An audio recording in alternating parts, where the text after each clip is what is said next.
Hi, I want to give a brief introduction to a new feature in MathML 4 that improves accessibility by allowing authors to communicate their intent to the assistive technology.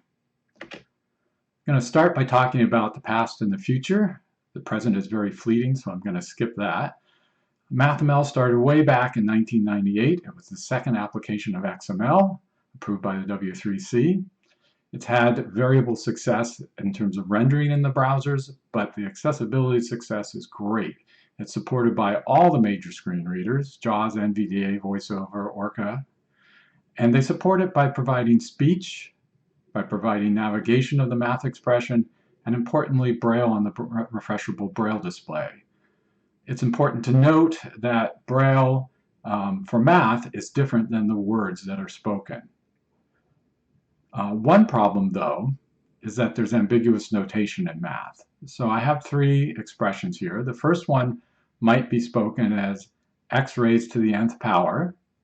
The second one might be spoken as x raised to the capital Tth power, but that would be incorrect in some situations because that notation is often used for transpose, and you want to say the transpose of x in that notation. And the last one, you probably almost never want to say x raised to the prime power. Instead, you either want to say x prime or maybe the first derivative of x. So let's go on and let's get to the future. Here's a page from a publisher that is a glimpse of a dystopian future. It has no MathML and it isn't accessible. The blurry equations are an image without alt text, so a screen reader won't say anything when it comes to it. And notice that when it does read the math with the parens and the brackets towards the end, they're spoken as if they weren't there. But they are important to the meaning of the equation. So let's take a listen to how NVDA reads this. Testing all intervals to the left and right of these values for f double prime, x, equals minus sin x minus cos x, you find that. Hence, f is concave downward on 0,3 pi slash 4 and 7 pi slash 4, 2 pi and concave upward on 3 pi slash 4, 7 pi slash 4, and has points of inflection at 3 pi slash 4, 0, and 7 pi slash 4, 0. Changing to our current timeline, here's the same page with the last part converted to MathML. I'll let NVDA read the first part, and then I'll skip to the end because I want to focus on some things there. Testing all intervals to the left and right of these values for f double prime of x equals minus sine of x minus cosine of x, you find that f double prime of x is less than 0 on, open bracket 0, the fraction with numerator 3 pi and denominator 4, close bracket. Let's enlarge the last three lines so we focus on them. Let's hear what NVDA plus MathCat says for the last part. Hence, f is concave downward on open bracket 0, 3 pi divided by 4 pi close bracket and open bracket 7 pi divided by 4, 2 pi close bracket and concave upward on open paren 3 pi divided by 4, 7 pi divided by 4 close paren and has points of inflection at open paren 3 pi divided by 4, 0 close paren and open paren 7 pi divided by 4, 0 close paren dot. Okay, now we hear that the screen reader properly reads the parens and brackets. So the reader is getting a reasonable reading experience. In an utopian future, we can do better.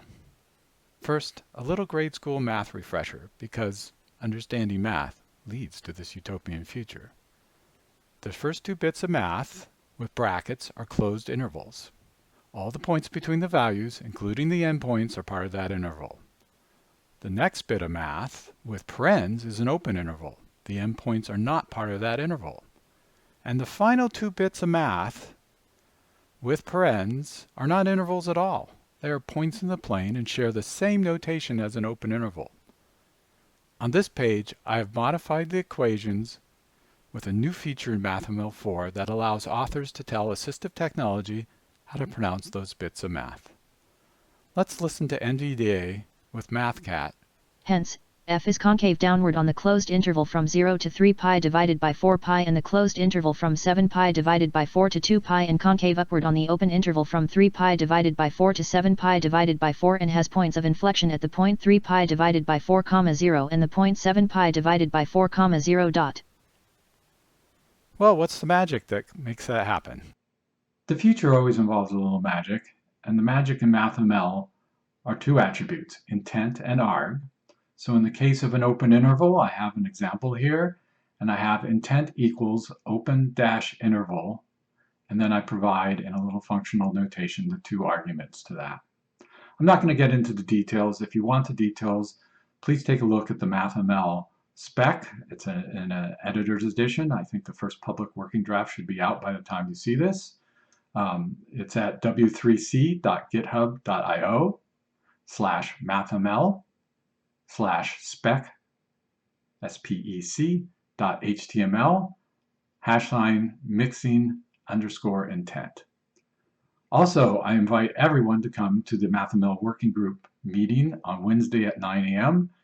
We'd really like to hear questions and comments on this new proposal.